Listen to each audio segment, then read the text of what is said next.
Hey, this is Rue. Today I'm doing another EU4 challenge run. I had a couple requests for an HRE game, and Dithmarschen in particular, so here it is. Dithmarschen's a one-province minor in the North German area with a fairly strong set of national ideas. Their unique twist is an unusual Tier 1 Peasants' Republic government reform shared with just a couple other small tags in the area. The game calls this a governmental form where peasant communities hold the power themselves and elect rulers from among their leaders. For this challenge, we're going to take the idea of a peasants' republic to the extreme. Our goal is to remove all monarchies from Europe, but while doing so, we can only ally other republics. We can use subjects, but they must also be republics. If any ally or subject switches to a monarchy, we must break the alliance or release the subject immediately. Let's get into it. Estate setup simpler than usual since Dithmarschen has no nobility estate. Instead of going through these one at a time, here's a look at our starting privileges. We're going to temporarily break one of our rules. In December, we offer an alliance to Cologne, which isn't a republic. This is just to complete one of our first missions, which requires us to ally a theocracy. In June, we get relations high enough with Cologne to complete Pious Alliance, giving us one extra tolerance of the true faith for 20 years, but more importantly, permaclaims in 2 areas to our south. Later that month, we end the alliance. There are some republics in North Germany we could ally, but I'm going to play this start like a no allies run just for a little extra challenge. If you're a newer player, this might look like a tough start. We have one relatively undeveloped province, and we can't declare on most of our neighbors. Denmark starts the game way too strong, and declaring on either of the free cities up here, Bremen or Hamburg, will call in Austria and all their allies.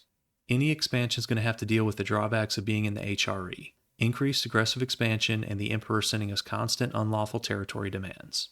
All this might look bad, but to an experienced player, this starts a piece of cake, especially after the last couple challenges.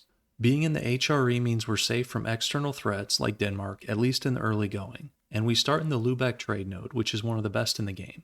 We kick things off by declaring war on Verden in January of 1446. This is the most obvious expansion path for Dithmarschen since it's our only direct neighbor that's not a free city or part of Denmark.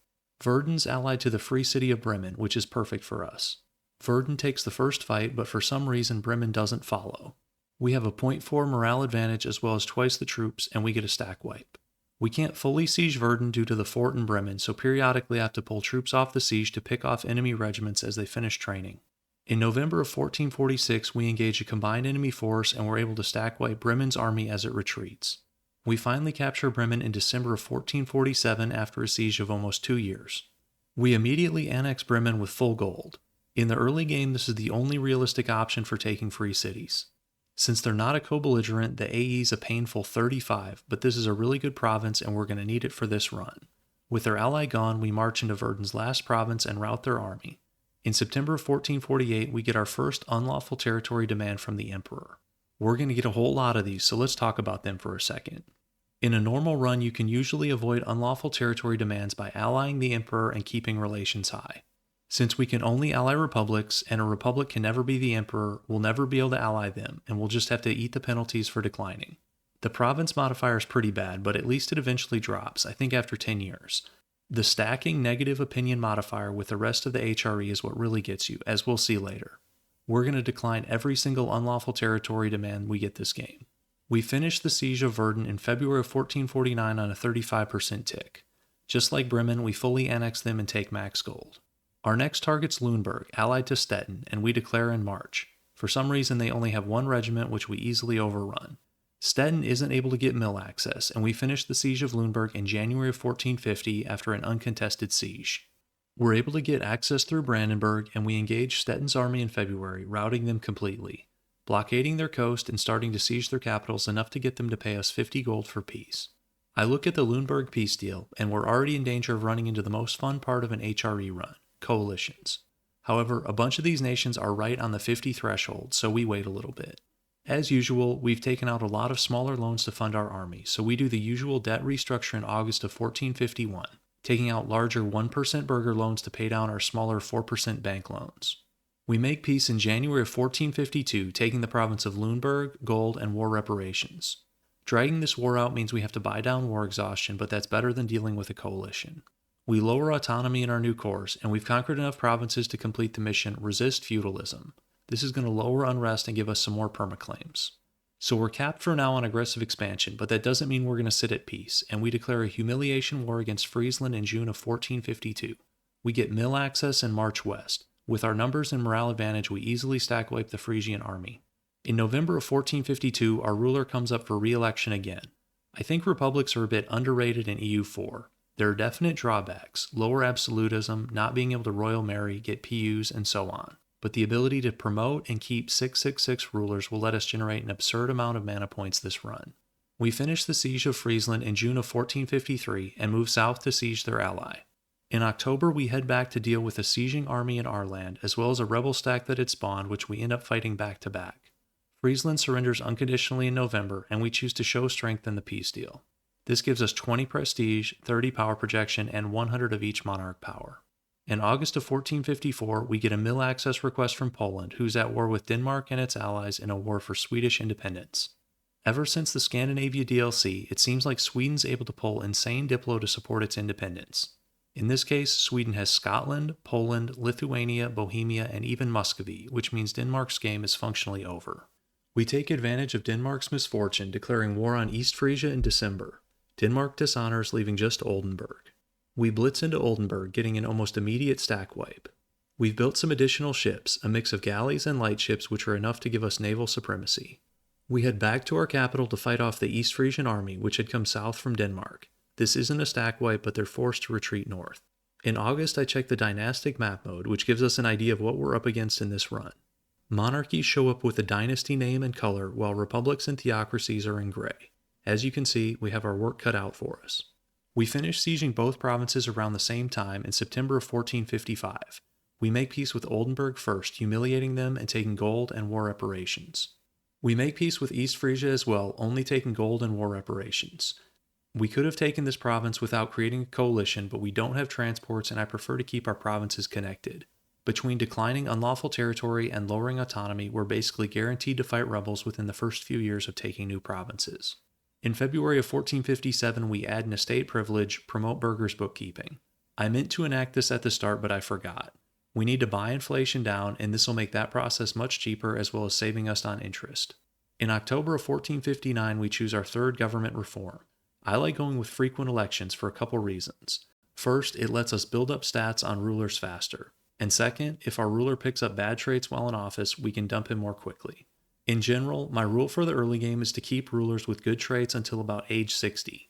After age 60, the ruler chance to die goes way up and they usually aren't worth keeping.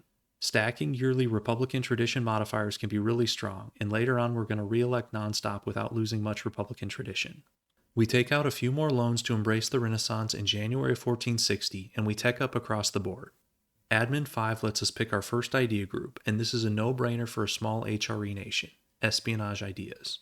The main draw is obviously the 20% AE reduction, but there's a lot of other good stuff as well. Being able to claim entire states, siegeability, advisor cost reduction, yearly corruption, and so on. Back in the old days of EU4, espionage used to be one of the worst idea groups, but it's gotten significantly better since then. Denmark makes peace with Sweden in March of 1461, and as we expected, Denmark gets gutted. Sweden gets independence along with 11 provinces. Our next target's a fellow republic, Lübeck, in August of 1462. Our rules don't forbid attacking other republics, and we're going to have to do so while we build our power base here in northern Germany. We start the war by rushing into Hamburg and stack wiping their army. I thought we had enough galleys to compete at sea, but we lose back-to-back naval battles and get forced back to port. A Lübeckian army marches west to siege Bremen, which we engage in November. We have the advantage across the board and win easily. They come back for another attempt, this time in Hamburg in February of 1463, and we repulse them again. We train a few more infantry regiments and continue to siege down Hamburg. Riga shows up with another 7,000 troops, which makes me nervous enough to take out more loans and hire another merc company. We finish the siege in February of 1465 after 2.5 years. We then head west to engage the combined Lübeckian and Rigan stack on Bremen. We're slightly outnumbered here, but we have an advantage in Miltech and morale, which is enough for a victory. We push into Lübeckian land and start sieging their capital. Capturing a coastal level 3 fort without naval supremacy or cannons is just brutal, and we start the siege at minus 64%. In October of 1465, we separate peace Hamburg, annexing them and taking gold. Just like Bremen, this is the best way I've found to take free cities in the early game. In most of the HRE, you're probably better off bypassing free cities until later, but with our starting position, I really wanted to take these two. We finished the siege of Lübeck in June of 1466 after just over a year. I'd love to take both Wismar and Lübeck in this peace deal, but it's just too much AE. We take Wismar only, along with gold and war reps. In May of 1469, we have enough splendor to get our first age ability, Justified Wars. This is another no-brainer. It'll stack nicely with our existing AE reduction from espionage ideas. Immediately afterwards, we declare our next war, going after Lüneburg for the second time. This war is pretty underwhelming. I don't think Lüneburg has an army, and we siege their capital unopposed. We finish the siege in May of 1470 and move towards their only ally, Magdeburg. It takes another year, but we separate peace them in May of 1471, pillaging their capital and taking gold and war reps. The Lüneburg peace deal's next, and we demand their full annexation. This province has such low development that the annexation only costs 5.6 AE. In January of 1475, Brittany gets the Burgundian inheritance, which is interesting. Burgundy has 100% liberty desire, but Brittany's guaranteed by England, which might be enough to keep Burgundy in line. Of course, this fires the related imperial incident. We're going to vote to demand lowland independence, which might be just about the only thing our Peasants' Republic and the Emperor agree on. Austria maintains their position throughout the incident, and after a year presents their demand. I haven't played with the BI mechanics in a while, and I'm not sure if this demand actually goes to Burgundy or the senior union partner, in this case Brittany. In any event, whoever got it backed down, and in January 1476 you can see a significant change in the map of the Low Countries. In July we declare our next war on the county of Saxe-Lauenburg. As a side note, I apologize if I butcher these German or Dutch province or nation names. I try to Google pronunciations when possible, but for some of these older duchies it's hard to find, and I just try to take my best guess. I do appreciate those of you who leave corrections in the comments. I can't guarantee that I'll always remember them in the future, but I'll try. On paper this is a 1v4, but this is less scary than it looks. If we open the war with a stack wipe, like we do here, this becomes much closer to a 1v3, and the AI often doesn't coordinate forces well. Our most recent Miltech unlocked cannons, and I trained 4 regiments, which gives us a huge increase in siege ability. We capture Lauenburg in November of 1476 after a siege of about 4.5 months. We move south to Anhalt, and open with an artillery barrage. We finish that siege in March of 1477 after just 97 days. We separate peace them, demanding gold, war reparations, and that they steer trade to us. We go for the free city of Goslar next, which we capture in December. We separate peace them as well, taking the usual gold and war reparations as well as demanding they break a couple alliances. Wolgast is the last ally standing, and our fleet has already been blockading their coastline. We capture their capital and move to stackwipe their army on the island of Rügen. We separate peaced Wolgast in April of 1479, demanding gold and trade steering. This lets us set up the peace deal with Saxe-Lauenburg, demanding their full annexation. If this seems like a lot of effort for one low-dev province, well, welcome to the HRE. We don't waste any time, declaring our next war against Münster in May. We catch Münster's army in the grasslands of Ostfriesland, and it's a slaughter, 8,000 casualties to just 295. By the way, look at the difference in unit models. Münster's troops have plate mail and a halberd, while our guys really do look like peasants with nothing more than a pitchfork and a coat. I know the unit models are just cosmetic, but it's still funny to me that Dithmarschen gets some of the strongest starting army bonuses in the game while having infantry that look like this. We capture Münster in November of 1479 and send our forces north to engage enemy armies. We rout another 4,000 Münster troops in Osnabrück in December. We take a river crossing penalty to attack south, stack wiping another enemy force in Münster in January. We attack into Dortmund in February, and although this is the largest force we've fought, there's still no match for our peasants. We finish sieging Dortmund in October 1480 and separate peace them, taking gold and war reparations. A 7k enemy stack marches onto us and basically stack wipes itself. If you're wondering why our army seems significantly better than the opposition, here's a look at our morale breakdown. We're getting 15% from our traditions and government reform, as well as more from an advisor, power projection, army tradition, and prestige. We wipe peace Münster's last ally in December and set up the peace deal, full annexation with gold. We've taken very little AE in the last 2 wars, so we're able to take a decent chunk here. In February of 1481, we unlock our second idea group, Quantity Ideas. I debated going plutocratic here, but that doesn't seem in line with our whole Peasants' Republic thing based on the definition of a plutocracy. I think Paradox should rename this group to Democratic or Republican Ideas, since a plutocracy only makes sense with certain types of republics like Venice.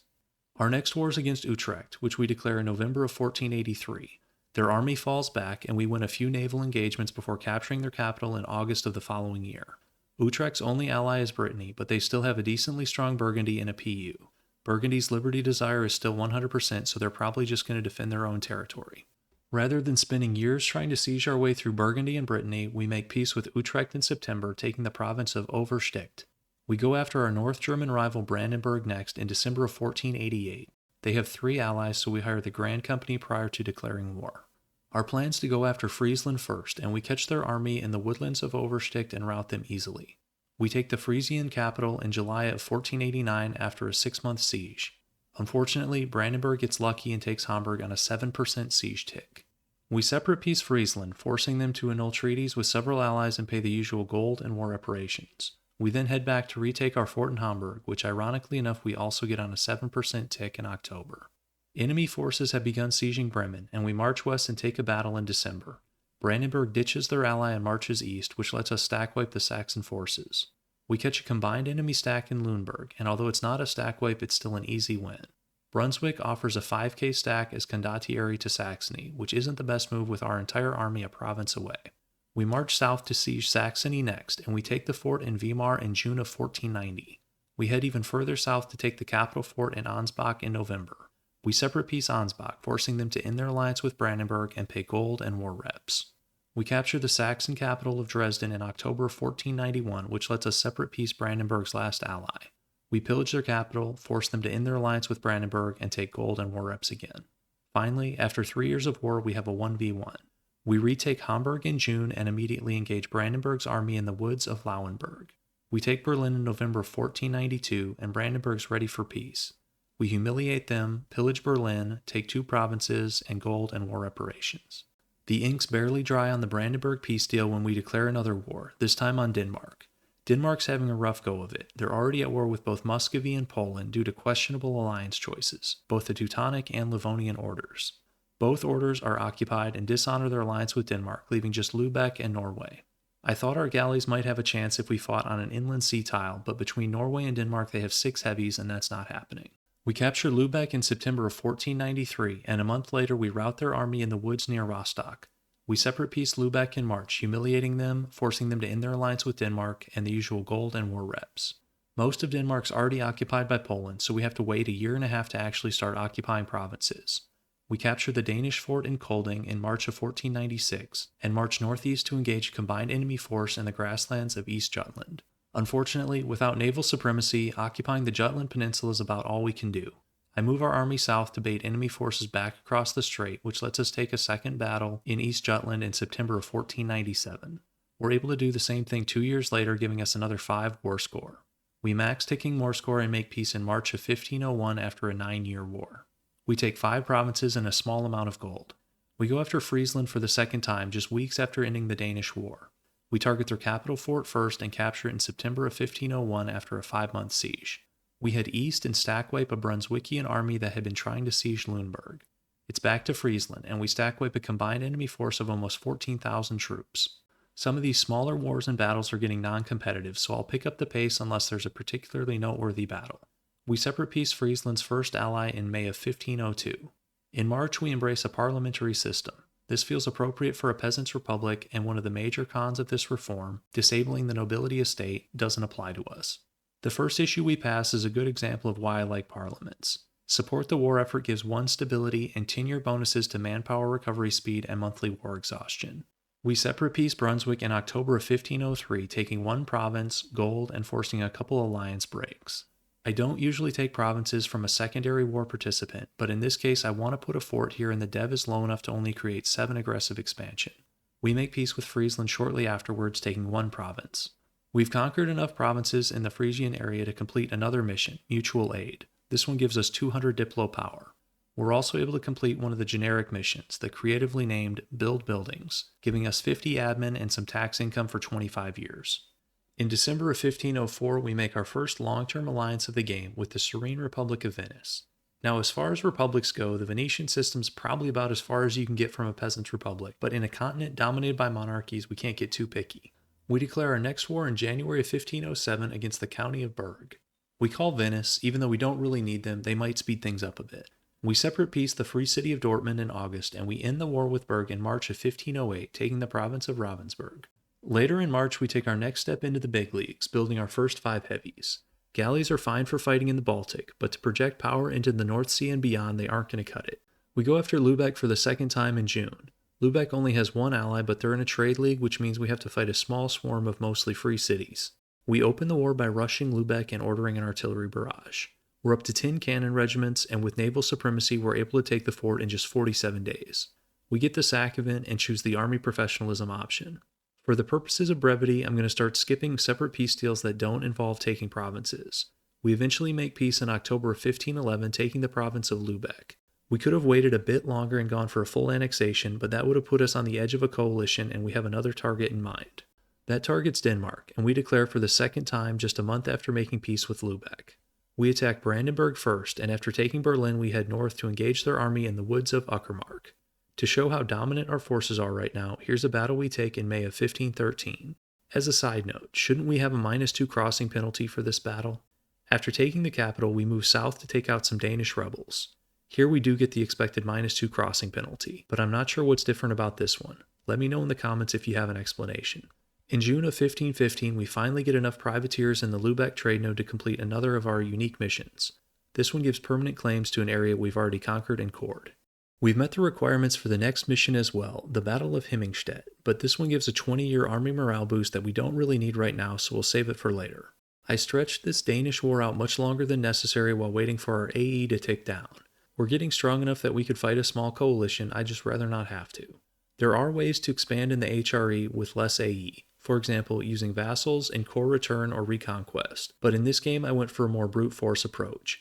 This is partially due to the run rules not letting us ally or subject monarchies and theocracies, but I also wanted to show that consistent and rapid expansion is still possible in the HRE without a lot of diplomatic maneuvering, especially if you take AE reduction modifiers.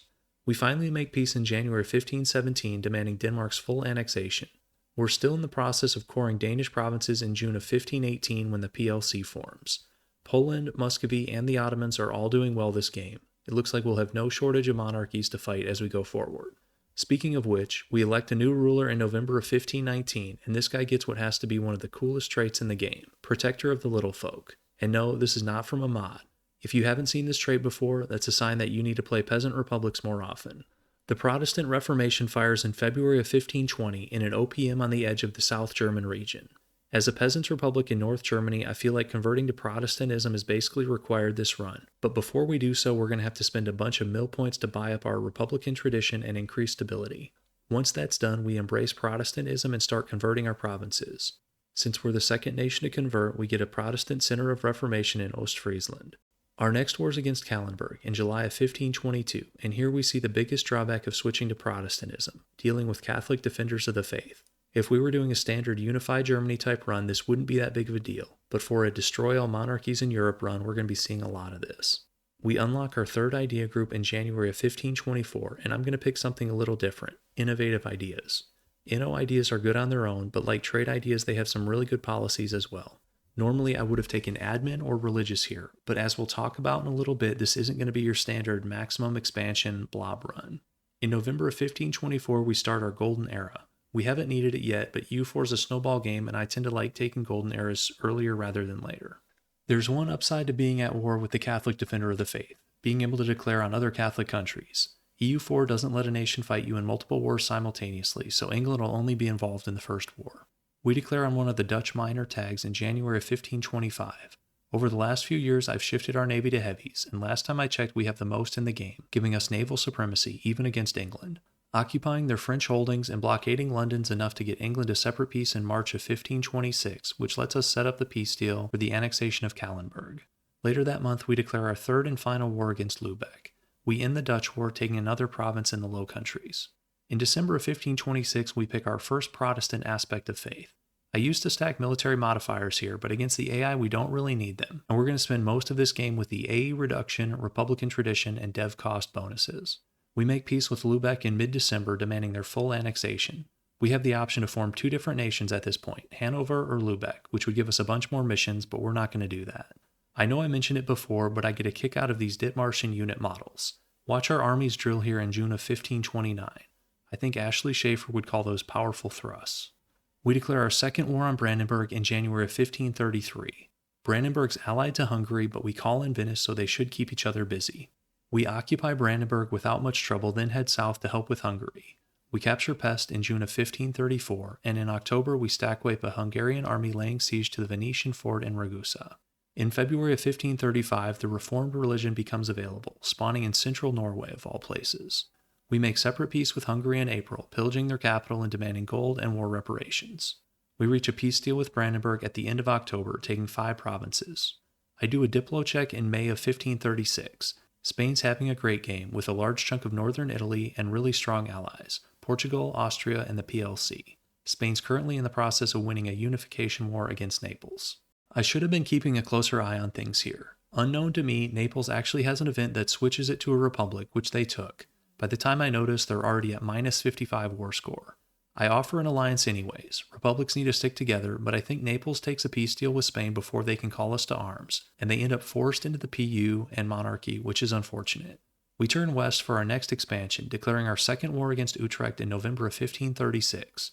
This war isn't particularly competitive, although it's interesting to see that Brittany's inherited Burgundy. In March of 1539, England goes Anglican, which is cool, but unfortunately it's not going to stick, and they'll eventually switch back to Catholicism. A year later, we make peace with Utrecht, taking their only province.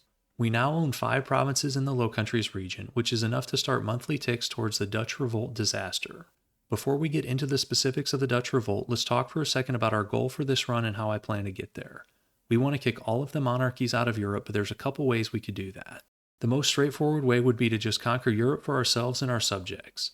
Our mission tree will eventually give us permaclaims to the entire Russian region, and one of the requests for Dithmarschen even mentioned wanting us to form Russia. But I don't really want to do that this run. I don't want to blob all over Europe, and to be perfectly honest, I'd rather play a sort of tall game out of North Germany than mess around with Russia.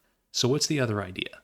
I want to use both subjects and allies to create a variety of republics across Europe, including some tags you don't see very often. We'll give our allies lots of land, and if one of our subjects gets big enough to want independence, we'll let them have it. This all relates specifically to the Dutch Revolt in that the Netherlands are one of the few nations that start as a republic and could be a long-term ally for us.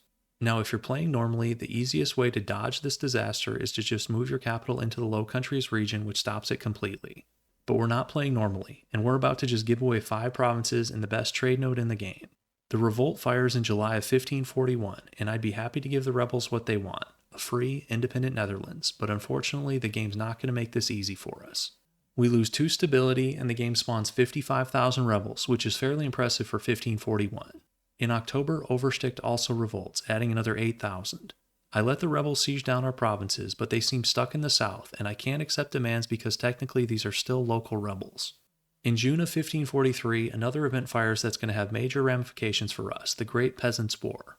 This unlocks a unique CB for peasants' republics, which lets us force neighboring nations in the HRE to our form of government, as long as they're below 150 dev, but we'll get into that in a bit.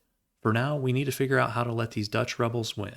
I end up having to look at the wiki. I think it's a fair criticism of EU4 that there's a lot of information not available in-game, and opening the wiki on a regular basis is required for even experienced players.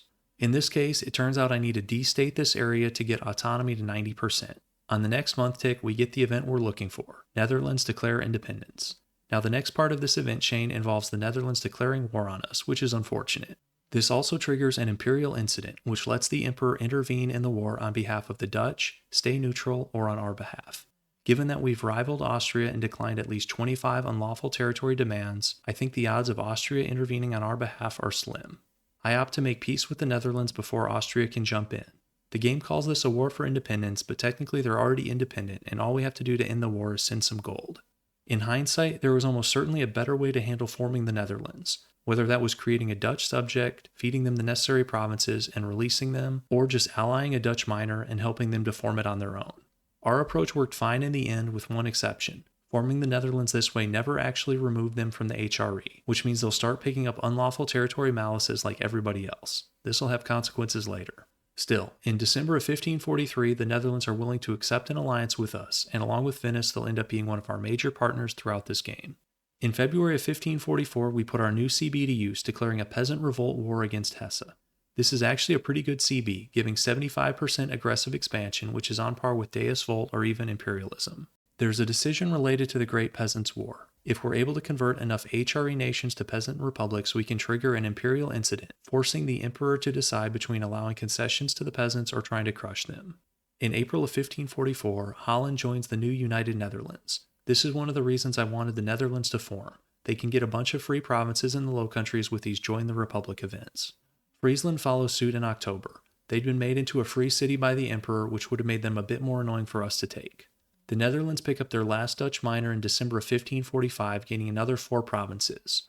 We make peace with Hesse later that month, taking 1 province and forcing them to become a peasant republic. Peasant republics now own at least 30 provinces in the Germany region, which lets us complete the mission the Peasants' War. This one gives 50 reform progress and permanent bonuses to spy network construction and rebel support efficiency.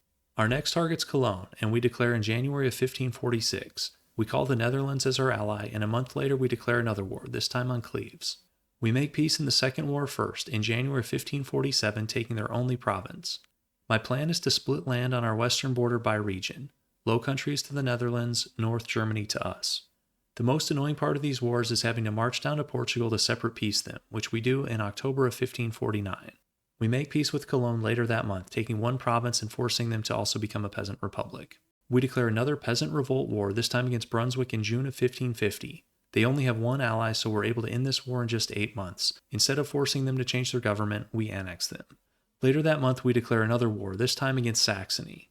We make peace in May of 1552, taking 1 province and forcing another switch to peasant republic. We've done a lot of conquest this run, so it's time for a little diplomacy. There's one other republic left in the Baltic, the Pirate Republic of Gotland. They're willing to accept vassalization, which we offer in February of 1553. Gotland gets a full mission tree, but it's going to be hard to complete these for a subject nation. We declare another peasant revolt war, this time against Liège. We give the Netherlands some land in a separate peace deal in November, and then for the main peace deal we force another government conversion to peasant republic. I check the enforced peasant demands event. We need just 1 more conversion. We head east next, declaring a peasant revolt war against Brandenburg at the end of January of 1554. Brandenburg's down to 1 weak ally, so this is a quick war, and we sign peace at the end of August. We take 1 province and force another government change. This is enough to take the decision, which immediately activates the imperial incident, the fate of the peasantry. Obviously, we're going to vote to grant concessions to the peasantry. In April of 1555, we make Gotland into a march. I'm not planning to annex this territory. For this run, I'd like to have several powerful subjects fight with us. We give Gotland a couple march bonuses, send officers, which gives 20% morale and 5% discipline, and we'll also send them some monthly manpower. Here's a status check in August, a look at the dynastic map mode. You can see the progress we've made removing monarchies in North Germany and the Low Countries, as well as some pockets in Italy and Switzerland. But overall, we still have a lot of work ahead of us. Our imperial incident resolves later that month. The emperor backs down, granting concessions to the peasantry. This gives a tax and nobility loyalty and influence penalty to non-peasant republic HRE princes for the rest of the game. This also means we can keep using the Peasant Revolt CB, which is great for us. I'm a bit surprised. Since we're rivals, I was expecting Austria to do the opposite. I'm not sure if the emperor is scripted to back down when the player is a peasant republic and completes that decision, or if this was just chance. In July of 1557, we go after a new target, Russia. This is partially to take land, but mostly to isolate Sweden from their still ridiculous Diplo, allied to Scotland, Bohemia, Russia, and the PLC. We take Stockholm unopposed in March of 1558, and we separate peace them, forcing them to break alliances with Russia and the PLC. It takes a while to sort out mill access, but we push into Russia next, capturing Novgorod in August of 1559. The enemy AI mostly avoids us, but here's one battle in Kulm in June of 1560. When the AI's in avoid fighting mode, these wars turn into a lot of chasing, so I'll skip to the peace deal. In December of 1561, with us taking 10 provinces. We're giving most of these to Gotland, but we use 1 to release Novgorod. In case anybody's wondering, release nations take the government form of whoever releases them, so in our case we'll always be releasing republics. This also applies to nations released as part of a peace deal, something we'll make use of later. In November of 1565, we get the Franco-Ottoman alliance event, but I'm not that concerned. On paper, France has decent development, just slightly less than we do, but I view any France game that fails to kick England off the continent as basically a failure. Speaking of failure, Sweden's game has taken a nosedive since our war. They've gone from having great Diplo to being attacked by Russia and having to declare bankruptcy in July of 1566.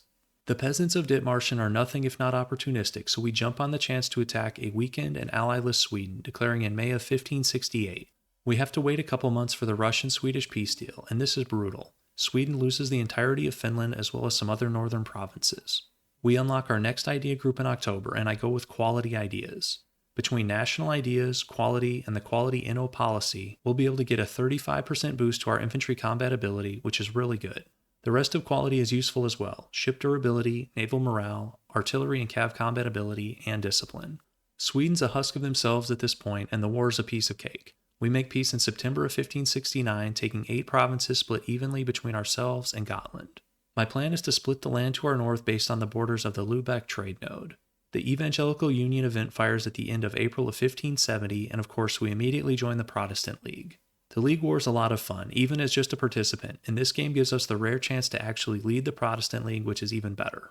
The sporting thing to do here would have been to wait a few years and let each league flesh out, but we have monarchies to topple, so we declare war almost immediately. I'm surprised the game lets you do this. It feels like there should be a mandatory wait time of at least a few months.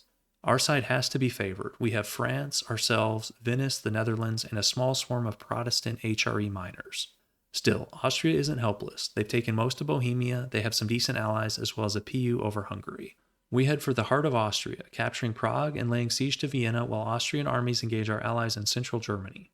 After capturing Vienna, we take a battle in western Slovakia in September of 1571. I'm not going to show all the separate pieces in this war unless we take territory. In general, we take the usual stuff: pillage capital, if available, force religion, and war reparations. Our golden era ends in November of 1574 while we retake a Dutch border fort. In the summer of 1575, we land in southeastern England. If you land with enough troops in the first wave, a lot of the times the AI won't even try to push you back, and you can land the rest of your army unopposed. As I suspected, the League War ends up being a walk in the park. We require some corps to be returned to Switzerland in a separate peace with Savoy in December of 1580. Even though they're not our ally, Switzerland's a fellow republic and Savoy is not. All that's left is the final peace deal with Austria, which we make a week later. We give 5 provinces to Venice, giving them land access to 2 of their Adriatic enclaves. We force Protestantism to become the official faith of the HRE, we pillage Vienna, and we take war reparations and some gold. Since we're a republic, we'll never be able to be emperor of the HRE, and following the peace deal, the Palatinate takes that role. This is the end of what I consider phase 1 of this run. Expanding our nation, building economic and military strength, converting to Protestantism, and winning the League War. Phase 2 of this run is going to focus on taking down monarchies across Europe. I'm going to keep a pretty rapid pace here. We've reached a point of escape velocity where we can take on anybody one-on-one, even the top 2 great powers, Spain and the Ottomans. We declare on Brandenburg shortly after the end of the League War. Without serious allies, this war is over in less than a year, and we take 5 provinces, including Berlin. We declare another war back-to-back, this time against Norway. In July of 1583, we reach the threshold for the mission Break the Chains, at least 50 provinces under the control of peasants' republics. Completing this mission gives us 5% admin efficiency until the end of the game, which is really good, as well as permaclaims to the Russia region, which is cool but not something we're going to use this game. In November, the Emperor gives permission to Switzerland to leave the HRE, which is good news for us. As a fellow republic, I've wanted to ally them, but the continued relations hits from rejecting unlawful territory have left almost all of the HRE with very negative opinions of us. To be fair, I understand why they'd feel that way, since we basically dismantled the northern third of the empire. We make peace with Norway in January of 1584 with an unusual peace deal. We take 2 provinces in southern Norway, along with Iceland and the Faroe Islands. I immediately release Iceland as a march. There isn't a huge strategic benefit to this, since it's not like they have a lot of cores or anything. I just wanted to showcase some more uncommon tags. Besides, Iceland has the oldest surviving parliament in the world, which seems fitting for the theme of this run. We turn east for our next war, declaring on the Russian Tsar in June of 1585. They're allied to Ming, which is kind of strange, but we never end up fighting any Chinese troops, so it's not going to do Russia a lot of good. This war takes almost exactly 3 years, and we end up taking all of Novgorod's cores back, as well as some additional land. If we had started as a stronger nation, we might have been able to defend Novgorod from Muscovy from day one, but with our start that wasn't practical. Sweden's our next target, and we declare in September of 1588. This is another quick war, and we make peace in just 11 months, taking a huge chunk of central Scandinavia split between ourselves and Gotland. Here's a status update as of July of 1590. Monarchies still dominate, but the light gray of republics is starting to spread in northern Europe. We take the fight for liberty to the British Isles next, declaring on Scotland. We make peace after a year, giving 9 provinces to Iceland. We go after the Low Countries next, on behalf of the Netherlands. This is another quick war, and we reach a peace deal in June of 1592, giving 1 province to our ally. Our next war has a tougher target, the Polish-Lithuanian Commonwealth.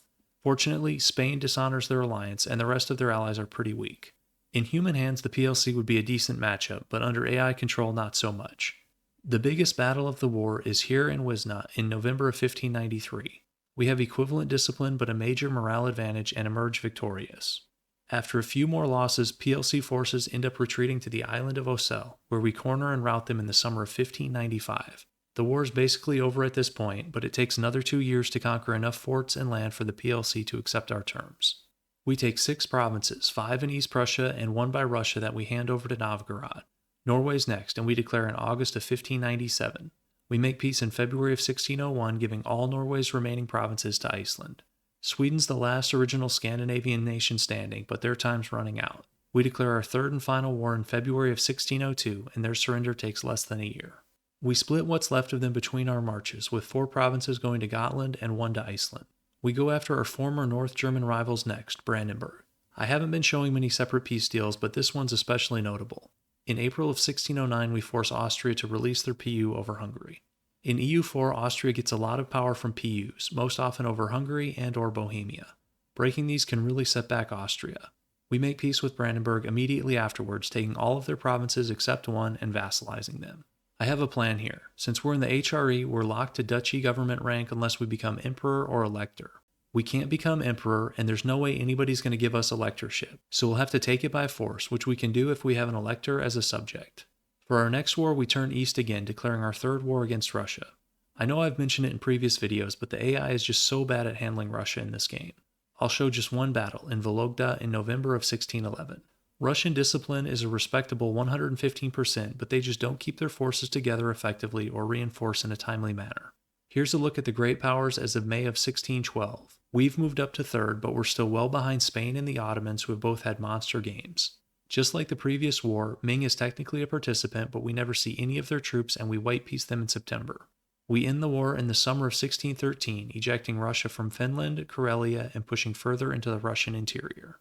We declare on the PLC for the second time in November of 1613. The most annoying part of this war is dealing with Portugal as defender of the Catholic faith, which is obviously on the opposite side of Europe. I understand why it's in the game, but defender of the faith gets old fast, particularly if your run involves not being Catholic and having to fight a lot of Catholic nations. Here's one of the larger battles of the war, a relief of the Commonwealth siege of Marienburg in June of 1614. The PLC is up to 120% discipline and actually does fairly well in this battle. I think the AI retreat logic is sometimes overly conservative. This battle wasn't a slam dunk for us, but the enemy retreats early anyways. This war takes a while. The PLC still has a lot of land, and unlike Russia, they're at least going down swinging. We make peace in April of 1619, taking the rest of Prussia for ourselves and 1 province for Novgorod. We also force the release of Kiev, who we immediately ally. Remember, any nation we force to be released in a peace deal gets our government type. We haven't used it in a few years, but we still have the Peasant Revolt CB, and we bring it back for a war against Dortmund in July of 1620. We set Cologne as a co-belligerent. We'll have to fight a few more nations, but we want their land as well.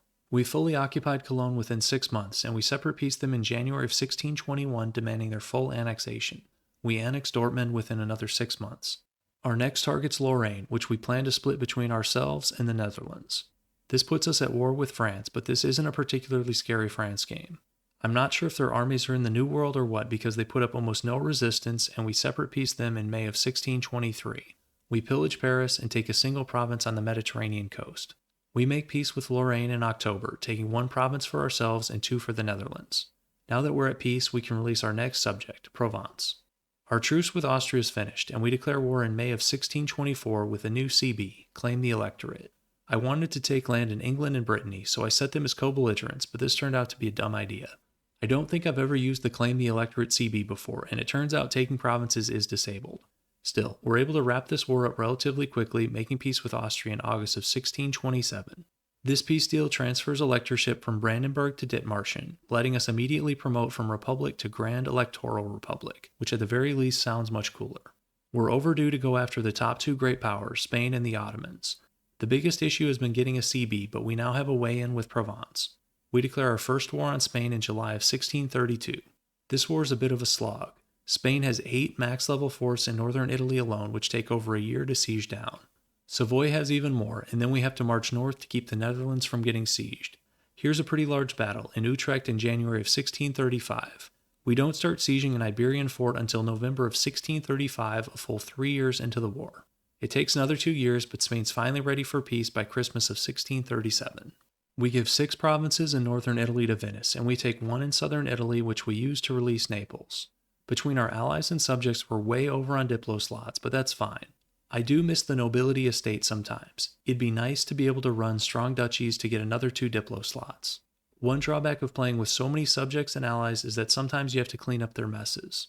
In this case, Novgorod allowed some rebels to enforce, so we go to war against Satmi in March of 1639. We end the war in October, giving the core back to Novgorod, hopefully for good this time. It's time to turn east again for our fourth war against Russia in February of 1640. This is basically a repeat of the previous war, even down to the Allies. We finish our fifth idea group in April of 1642, Influence Ideas, which should be helpful given our increased use of allies and subjects. The war takes about 2.5 years, and we end up taking another 12 provinces from Russia and give them to Novgorod. We head back to the HRE, declaring on Saxony in January of 1644. It takes about 11 months, but we make peace at the end of the year, taking 4 provinces. We've been at war with England a number of times so far, but never as the main war target. That changes in January of 1646. I don't know where the bulk of the English army is, maybe the New World, because all that's left in England proper is this force of 66k which we engage in Hampshire in September. After a follow-up battle, we chase them down and rout them in Devon. We give the Netherlands land as part of a couple separate peace deals, first here in November of 1648 and then again in June of 1649. We make peace with England towards the end of 1651, giving the rest of Scotland, the Isle of Man, and most of Northern Ireland to Iceland. We give Calais to the Netherlands, who've made out quite well from this war. One of the nice things about using allies is that we can spread some of the aggressive expansion penalties around. One of the drawbacks is that there's no guarantee our allies will stay on side, but we'll get to that. In October of 1652, we get a rumor that Spain plans to attack Portuguese Mexico, which gives us an obvious opportunity. We don't have a CB on Portugal, but we do have one on Spain, and we wait until after they declare their war in January to start our own. The good news is that Portugal's defender of the Catholic faith and obviously won't join against us. The bad news is that Spain's allied to the PLC, which is a bit of a pain. We go for the PLC first, separate piecing them in September of 1654. We pillage Warsaw and force an alliance break with Spain. In December, the English Civil War kicks off, and the AI actually takes the Republic choice, which would be great for this run. Unfortunately, sometimes this game is just a tease. The Civil War ends in January of 1656 with the Royalists winning and restoring the English monarchy. In other words, the AI lost to rebels just to make our run harder. Oh well. Getting through the Spanish forts in northern Italy is still a slog, despite us giving 3 of them to Venice after the last war. Ironically, after an almost 5-year war, the Spanish and Portuguese agree to a white peace in November of 1658. But we're not the Portuguese, and there's no chance we're going to take white peace. We agree to end the war in December of 1659, demanding the return of all of Naples' cores. Spain still has a lot of land in Italy, including all of Sicily, but this is a major step in pushing them back. It's time for another small internal HRE war, which we declare in June of 1660. We're still using the Peasant Revolt CB, which is fun. The war takes almost exactly 2 years, and we demand their full annexation. One of the quirks of Paradox's aggressive expansion system is that it kind of encourages tag elimination. One of the best ways to avoid a coalition is to fully annex the nations which would be eligible to join it. One limitation of the Peasant Revolt CB is that the change government demand is restricted to HRE nations under 150 dev. This means Austria won't be eligible without significant weakening first. We fight another internal HRE war in July of 1662. I wanted to show the updated Dithmarschen unit model for the musket era. Just like the medieval pitchfork infantry, I think this unit model is also well done. Anyways, these internal HRE wars are basically a formality at this point, and we make peace in December of 1663, demanding their full annexation. It's time for our first war with France as the war target. With Provence as our subject, we now have a Reconquest CB, and we declare in December of 1663. Just like last time, the French army's missing in action, and we carpet siege the country. As usual, we have to knock Portugal out as defender of the Catholic faith, which we do in February of 1668. A month later, we make peace with France, with one province going to the Netherlands and Provence picking up a large chunk of southeastern France. We go after Austria next, who flipped Protestant and has been re-elected emperor of the HRE. We take just one province in this war, Liegnitz. We could have taken more, but I have a plan here. We declare on Bohemia next, who's at this point a small Protestant OPM. After a quick war, we fully annex them, then release them as a vassal. This is better than forced vassalizing for 2 reasons. First, we don't get the forced vassalization penalty, and second, and more importantly for this run, this gives Bohemia the Republic government type. In September of 1670, we demand that the Palatinate return a Bohemian core, which they accept. We ally the Republic of Genoa, at this point exiled to Corsica, in April of 1671, and they accept our offer of vassalization in August. We declare our second war on England in July of 1672. England has about 100,000 troops in their homeland, but it's not enough and the AI doesn't even keep them together. See this battle in Shrewsbury in January of 1672, as well as this stack wipe in Essex in April. We unlock our 6th idea group later that month, and I select diplomatic ideas. The additional diplo slots and reputation will help with our increasing list of allies and subjects. We also start construction of the least appreciated canal in EU4, the Kiel Canal. We finish off what's left of the British Army in Cornwall in June and siege down the rest of the country. We reach a peace deal with England in May of 1676, giving 6 provinces in Ireland to Iceland, as well as 1 in northern England. The Netherlands get 6 English provinces in northern France. We haven't been at war with the PLC in almost 60 years, which is entirely too long, and we declare our 3rd war in August of 1676. This one takes a little over 3 years, with peace being signed in January of 1680. We take nothing for ourselves or our subjects. All the provinces in this deal go to Kiev. Note that this peace deal does give Kiev a border with the Ottomans, which will have obvious consequences we'll see shortly. Now that we have Bohemia as a vassal, we have a CB on Austria for a bunch of their cores, and we declare a war for the reconquest of Prague. Austria is no longer a major power, and this war's over in less than 2 years. We take all 8 Bohemian cores back, as well as 2 additional provinces. With the war over, Kiev forms Ruthenia, a tag you don't see very often. Ruthenia gets empire government rank while staying a republic, similar to what happens if Novgorod forms Russia. Next up is another run at the strongest Catholic monarchy left in the game, the Empire of Spain, with us declaring war on the last day of 1681. Spain has a lot of troops, and even under AI control they can put up a fight. For example, this battle in southern France in April of 1682. Still, our block of republic allies and subjects is gathering momentum. Let's take a look at Iberia in November of 1683. Not only are our troops here, but also hundreds of thousands from our allies and subjects: Venice, the Netherlands, Novgorod, Naples, Gotland, Bohemia, and so on. In February, the inevitable happens. The Ottomans declare war on Ruthenia. We're Ruthenia's only ally, and there's no chance we're going to abandon a fellow republic to the Ottoman Sultan. It takes a while to get our troops from Iberia to Ruthenia, and we fight our first battle against the Ottomans at the end of December of 1684. This is honestly a bit of a letdown. Ottoman discipline's 123%, which is quite good, but their morale is just 4.5, which is really poor for this far into the game. Our troops have a full 3.3 morale advantage, which is impossible for the Ottomans to overcome. And we aren't just better on land. Here's a naval battle in March of 1685, which sees the Ottomans losing 64 ships, including their flagship. We take Constantinople in June of 1685 and rout the Ottoman navy for the 2nd time. I don't really know why Ottoman naval morale is so poor here, but they lose another 20 ships, including 9 heavies. Here's a look at the Dynasty map mode as of April of 1686. We've made significant progress, but large parts of Europe, Western France, Iberia, Southern Germany, and the Balkans are still dominated by monarchies. We take Diplotech 23 in May, which is a really big deal for this run since it unlocks nationalism and imperialism CBs. Playing as a German culture nation is one of the few times you can really make great use of nationalism, and more importantly for this run, imperialism will let us declare war on anybody. We're defeating Ottoman forces left and right, but the AI is just relentless. We stack wipe an Ottoman army in Kiev in November of 1686, and follow it up with an even larger stack wipe in Lubny a month later. The Spanish War has still been going on this whole time, but we're finally able to white peace their last ally and reach a peace deal in March of 1688. We give 2 cores to Naples and we take Barcelona, but the lion's shares of the spoils go to Venice, who get 6 provinces across northern Italy. We can now refocus on the Ottomans. One unfortunate thing about this war is that, for I think the first time this game, we're not the war leader. Ruthenia makes peace in May of 1689, giving us a random province in the Balkans and forcing the release of Serbia and Albania. This isn't what I would have done in a peace deal, but so be it. At least Serbia and Albania are republics, which is a fun kind of chain reaction. I don't plan on taking territory directly in the Balkans, so after the war's over, we return our new province to Albania. I made a mistake in the Spanish war deal, taking the province of Lucca for Provence when I meant to give it to Venice. We use the seas land interaction and hand it over once Venice is ready to accept it. We also release a new subject, Catalonia. We fought Brittany several times this run, but never as the direct war target. That changes in May of 1689 when we declare our next war. After 2 years of fighting, we reach a peace deal. 4 provinces to the Netherlands and 5 to Provence. France is next, and we declare war in May of 1691. This war is even faster, just a year and a half, and we make peace in the fall of 1692. This time we give the Netherlands 3 provinces, including Paris, while we take 7 for ourselves.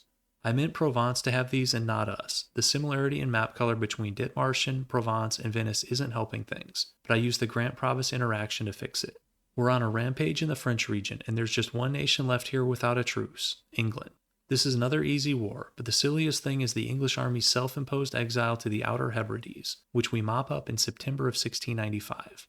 We end the war 2 years later, giving the rest of Ireland and 2 more provinces in northern England to Iceland. The Netherlands get the real prize, 8 provinces, including London. In December of 1697, we add another ally to our bloc, the Grand Republic of Switzerland. We declare on Austria shortly afterwards, using our new nationalism CB and offering Switzerland land to join. We co-belligerent a bunch of HRE minors, the Palatinate, Nassau, and Aachen. Aachen's the first domino to fall, and we annex them in June of 1698. Nassau is next, just over a year later in July of 1699.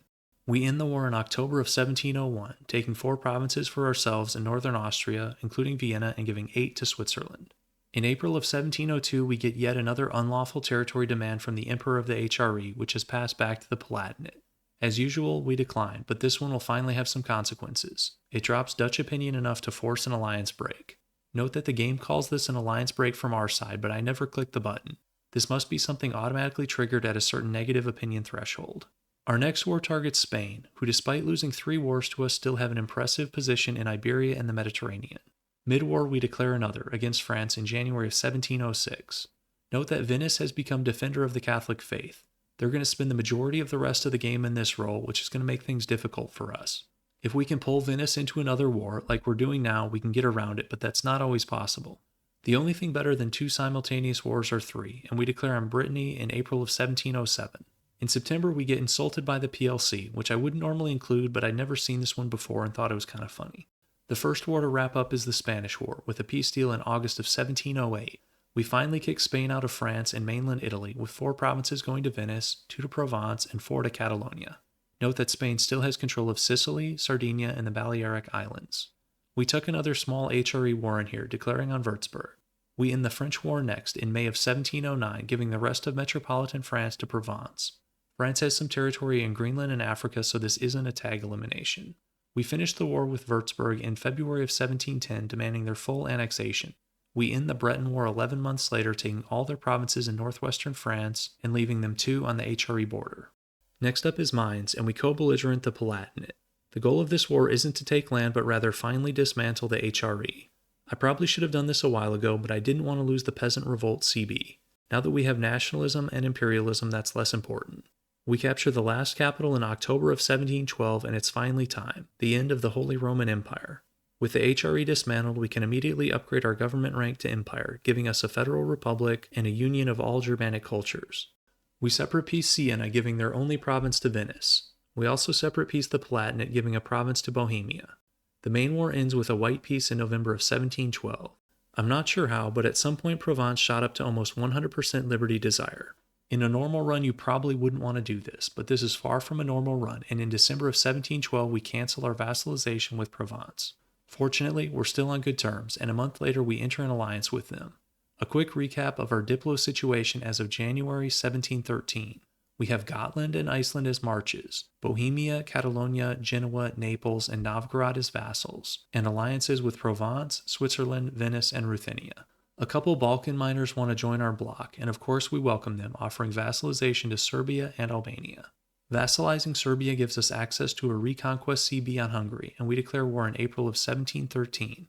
Here's a war you don't see too often, Kazakh declaring on Russia and taking them to the woodshed with the help of their Sunni buddies. Another thing you don't see too often. I checked Venice in November of 1714 and their government type has been upgraded to Most Serene Republic. They start the game with just Serene Republic, and I've never seen an AI Venice do that before. We need to bypass Venice as defender of the Catholic faith again, so mid-war we declare on the PLC for the 4th time. By the way, we're now in the age of revolutions, and the first revolutionary nation pops up in August of 1717 in an unlikely place, Revolutionary Sardinia. We'll talk more about revolutions and how they impact this run later because there's a lot to unpack there. The Ottomans come back for a second attempt at Ruthenia a year later in the summer of 1718. We're still Ruthenia's only ally, and once again we answer the call.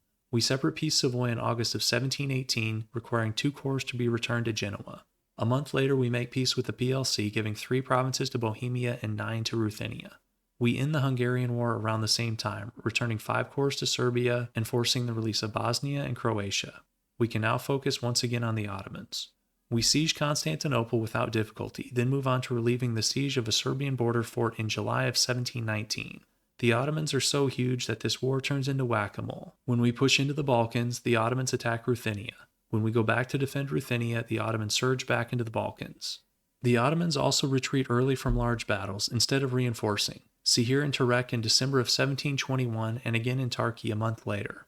Just like the last war, Ruthenia is the war leader for our side, and once again they make peace too early in March of 1723. Ruthenia makes another somewhat strange peace deal, taking one province for themselves, giving us a province in western Greece, and forcing the release of Transylvania and Khorasan. We use our new province to release yet another march, Greece. We now have 10 subjects, which is pretty wild. In April of 1723, we ask Venice to return the Serbian core of Cattaro, which they accept. In July, we ask for another core, this time the Albanian core of Durazzo.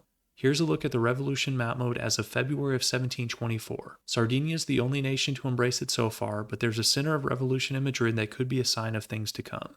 We head east for our next war, declaring on Russia for the 5th time in December of 1724.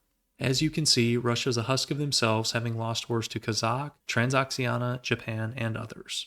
We start a second war in August of the next year, going after our old friends the Spanish Empire. We separate peace Savoy in December of 1726, giving one province to Venice. We unlock another idea group in April of 1727, and I choose offensive. At this point in the game, it doesn't really matter what we pick, but the additional siege ability and discipline from offensive should help a bit.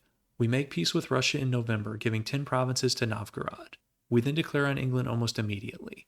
The English have their whole army stacked in London, and we rout them easily in February of 1730. We separate peace the Papal State in May of 1732, giving Rome to Venice. 2 months later, we reach a peace deal with Spain, giving the island of Sicily to Naples and 8 provinces to Catalonia. We separate peace Savoy again in October of 1732, giving another province to Venice. England has an alliance with Japan, which is unusual in EU4, particularly with Japan staying Shinto, but annoying for our purposes since I don't want to march troops to the Far East. Japan's willing to white peace in July of 1735, which lets us set up the English peace deal. Provence gets the rest of English territory in France, a total of 8 provinces, while Iceland gets another 6. Our Balkan subjects were getting a bit crowded, so I annexed Albania and then granted those provinces to Serbia. Likewise in Italy, we annexed Genoa and then granted those provinces to Naples. I didn't mark exactly when, but Venice dropped us as an ally at some point during all these wars. This is unfortunate, since they were one of our first allies, but we certainly don't need them at this point. Here's something you don't see every day. Tunis just straight up selling a province in North Africa to France for gold in October of 1736. Spain declared war on the Netherlands over some colonial possessions, but ended up getting fully occupied in the Old World. Here's the peace deal. In August of 1737, Spanish Brazil has to give a chunk of provinces to the Dutch, but more importantly, Spain's forced to release Leon and Galicia, which of course will both be republics. I guess losing to the Dutch was too much for the people of Spain to take, because in October of 1737, the Spanish Revolution begins. I like that EU4 has specific text for revolutions in major countries. This is great for us since it changes Spain to a republic. Due to our history, they're never going to ally us, but that's fine. With Spain off the board, the largest remaining monarchy in Europe is the Ottomans, by a massive margin. We fought them twice, but only as a defensive ally. It's time to change that, and we declare a reconquest war for our Greek subjects' cores in January of 1738. Decadence is a major problem for the Ottomans now. Combined with our siege ability, Ottoman forts are falling in a matter of days. Look at this siege of Ankara in July of 1738, over in just 19 days. The war still takes a while due to the Ottoman size, but we eventually reach a peace deal in August of 1743. Greece gets all their cores back, as well as Constantinople. Ruthenia gets 3 provinces, and we get 1 province in Bulgaria. We use that province to release Bulgaria as a vassal. In February of 1744, we offer an alliance to Revolutionary Leon, who's in the process of getting bodied by Portugal. They call us in, and we rush to Iberia to bail them out. In February of 1748, the Netherlands claim economic hegemon. The game tells us that it's time to forge coalition, but I disagree. It's been long enough for the HRE opinion penalty to fade, and the Netherlands are open to restoring our alliance, which we do immediately. We declare war on Hungary for the second time in October of 1749. We separate peace of Württemberg in July of 1751, giving both of their provinces to Switzerland. Leon makes peace with Portugal in April of 1752, and this is another inexplicable AI peace deal. Leon takes no land but pillages Lisbon and forces the release of 5 small overseas nations as well as Galicia. We make our own peace deal, hopefully a better one, with Hungary in May. We take 3 provinces in eastern Transylvania and force the release of Nitra. With our new provinces, we release another vassal, Romania. I thought about doing Wallachia here, but I wanted to keep the unusual tag thing going. There are still a few monarchies left in the former HRE, and we declare war on one in August of 1752. We have to siege down a few Austrian forts, but we wrap up the war in March of 1754, fully annexing Lorraine and giving an Austrian province to Serbia. Our next war is against another former HRE member, revolutionary Brandenburg. We co-belligerent a couple of the revolutionary allies, Coburg and Saxony. We end up taking just one province this war, demanding Brandenburg's full annexation by Bohemia. The Netherlands call us into a silly war in June of 1755 against an Incan minor somehow guaranteed by revolutionary Lyon. In October, we declare war on Venice for the return of a number of Greek corps. This wasn't strictly necessary for this run, but they had rivaled us and there was no chance of mending relations like we did with the Netherlands. On land we should have no trouble, but I wasn't sure about at sea. Our navies meet in the Ionian Sea in January of 1756 for a clash of the Titans. Over 400 Venetian ships, including 33 heavies and over 350 galleys against 65 of our finest heavies. This is more one-sided than I thought. We have a large engagement width and morale advantage, and the Venetian fleet gets utterly smashed, losing 87 ships. We separate peace the Knights in February of 1757, annexing Malta into Naples. The Knights were the second to last theocracy in Europe with only the Papal State remaining. We make peace with Venice in November of 1757 after a war of less than 2 years. Naples gets 3 Italian culture provinces on the eastern coast of the Adriatic, Switzerland gets a single province in the Alps, and Greece gets 8 corps back. We declare on the Ottomans for the second time in April of 1759. At this point, the Ottomans are no match for us, and the war is going well when I see an interesting pop-up in July of 1760. We can embrace the revolution. Let's talk about the revolution mechanics for a second. Revolutions in EU4 were clearly built with absolutist monarchies in mind. The fact that we've been getting unrest and autonomy penalties from the spread of revolution doesn't make any sense, nor does the fact that we've had a crush the revolution CB on our revolutionary neighbors. We're a peasants' republic, the OG revolutionaries, and we've been dismantling monarchies all over Europe piece by piece for over 300 years. I end up embracing the revolution here with slightly mixed feelings. I didn't really want to drop Peasants' Republic, and going revolutionary is going to eliminate our estates and privileges, as well as drop us back down to kingdom government rank. One funny thing to note, going revolutionary breaks and blocks alliances with all non-republican nations, but we've already been following that rule for over 3 centuries. The final drawback, albeit a minor one, is that our revolutionary flag doesn't even look that cool. This red, white, red kind of looks like an Austrian flag held sideways, which can't be what we're going for. In January of 1762, the Netherlands asked us to join their war against England, which of course we accept. Despite having a massively larger army and navy, the Dutch allowed their English provinces to get occupied. For some reason, the English Channel is like kryptonite to EU4 AI. Iceland saves the day, single-handedly smashing the English army in back-to-back battles in Wales. You know England's having a rough game when they're losing 1v1 to Iceland. If you look carefully, you can see the icon and name change in August of 1762. The Ottomans have become revolutionary Turkey. I look at the great powers in September, and I suspect that in all the games of EU4, this list might be unique. 3 revolutionary powers in the top 3, including revolutionary Dithmarschen, Deccan in 4th with a monster game, and Transoxiana in 6th. We make peace with revolutionary Turkey in September of 1763, giving 1 province to Ruthenia, 2 to Romania, 6 to ourselves, and 10 to Bulgaria. Transylvania is our next target, and we declare later that month. Venice is still a defender of the Catholic faith, but we're able to knock them out of the war fairly quickly and make peace with Transylvania in February of 1765, annexing them into Romania. Shortly afterwards, our truce comes up with the PLC, and we declare our 5th war against them. Mid-war, the Dutch make peace with England, taking 3 provinces and forcing the English to concede the Columbia colonial region. We declare war on Bregenz, one of the last German monarchies, in September of 1767. A month later, we make peace with the PLC, demanding significant territory, 18 provinces to revolutionary Bohemia and 7 to Romania.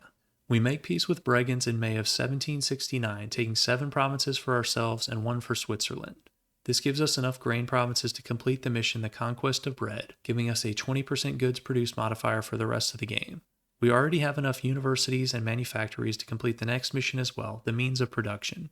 This one gives some production efficiency and idea cost reduction, but all these bonuses are way too late to really matter. Now that we're at peace, we hand over our Hungarian provinces to our Romanian March. Giving Bohemia so much land in the last peace deal has made them disloyal, but that's fine.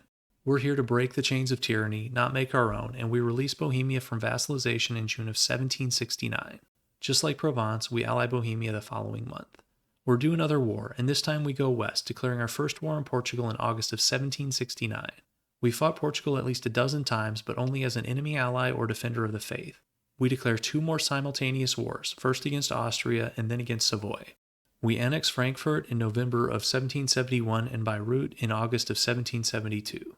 We end the Austrian War in December, demanding full annexation. Portugal's next, and we give all their European provinces to our Catalonian March. Unlike Austria, Portugal has overseas provinces, so this isn't a tag elimination. We do another separate peace deal in November of 1773, annexing Passau, and we finish the Savoy War in May of 1774, giving their last province to Naples. We're in the home stretch now, and we declare war on England for the 5th and final time. Bregenz is the last monarchy in Germany, and we go after them as well in November of 1780. We end the Bregenz War first, demanding full annexation in September of 1781. We make peace with England a little over a year later, giving 5 provinces to the Netherlands and 4 to Iceland. The last monarchy left in Europe is the PLC, and once our truce expires in October of 1782, we're back for our 6th and final war. Somehow Venice hasn't learned their lesson and is still defender of the Catholic faith. In November of 1783, we get an unusual notification. Revolutionary Turkey has been crushed by Deccan, forcing them back to a monarchy. This is a bit unfortunate, but we have all the land we need from the Ottomans, and they were never going to be friendly with us anyways. In January of 1784, the last theocracy in Europe, the Papal State falls, and ironically enough, we had nothing to do with it. Venice declared on them and fully annexed them. Normally, when the Papal State's eliminated, they'll respawn in the HRE, but with the HRE dismantled, they're gone for good. It doesn't seem like very good behavior for the defender of the Catholic faith to destroy the Papal State, but we're just Protestant peasants, so what do we know? We make our final peace deal of the game in June of 1785, fully annexing the PLC. We give 1 province to Bohemia, 4 to Novgorod, and take the rest for ourselves, but I plan to give it to Ruthenia over time. If I were to transfer the occupations, it's likely Ruthenia wouldn't want to take all this land at once. It takes over 3 years, but in October of 1788, we give the final former PLC province to Ruthenia, and our goal's officially complete. Here's a look at the dynasty map mode, not a single monarchy in Europe. Okay, if you want to be technical, we didn't fully clear Eastern Europe, but to be honest, I was pretty exhausted by this point, and this is good enough for me. I don't usually play this late into the game, and I was ready to call this one. In hindsight, I think there was a much easier way to do this run, although probably less interesting or fun. That would be to force ourselves to be the revolutionary target, probably by save scumming or forming France, and then using the Spread the Revolution CB to force other nations to be revolutionary republics. We had access and used the Spread the Revolution CB, but only the revolutionary target, which was Spain this game, can force a government change. This path would let us force massive nations to switch in one swoop, and we could probably convert all of Europe in like 30 or 40 years. Of course, with this approach, we wouldn't have been able to showcase so many unusual tags. There might be other easier ways as well. If so, let me know in the comments. This was still a fun run. I've never really played this style before, and it felt strange to give so much land to allies and release vassals. Let's do our usual game overview, starting with development. We have a dev score of 5,516, with 3415 of that coming from our provinces directly, and the rest from subjects. We were able to dev provinces extensively this game. Here's a chart of our dev clicks, over 1,300 with a total mana cost of 44,190. We would have been able to dev even more, but we lost a ton of Diplo mana to being massively over the Diplo cap most of the game. Looking back at the Great Powers, Revolutionary Spain's in second with less than the third of our direct development, but even more from subjects due to having several huge colonial nations. The Ottomans are in third with around 2,600, and surprisingly Transoxiana's in fourth with almost 2,400.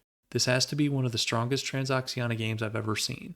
This game saw a major power emerge out of India, with Deccan only barely behind Transoxiana in development, and even holding a bit of Eastern Arabia, which is unusual to say the least. The Netherlands are in sixth, with 2,000 dev of their own and a couple hundred from subjects. The Dutch were a solid ally throughout this game, and I was happy to give them most of the English Channel trade node.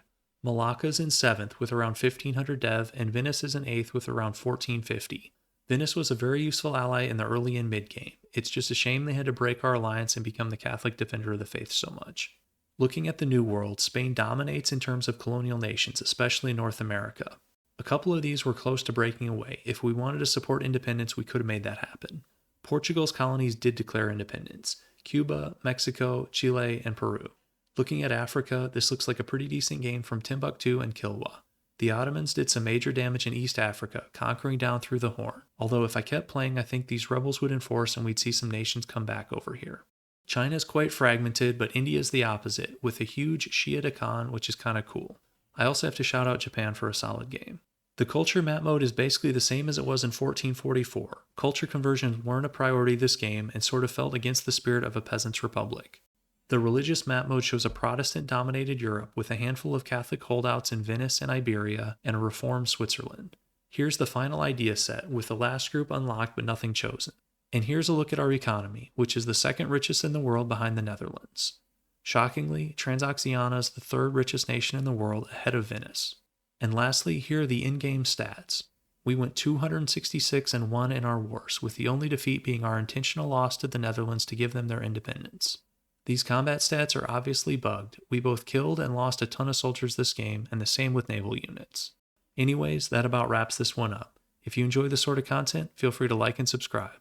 Thanks so much for watching, and I'll see you in the next one.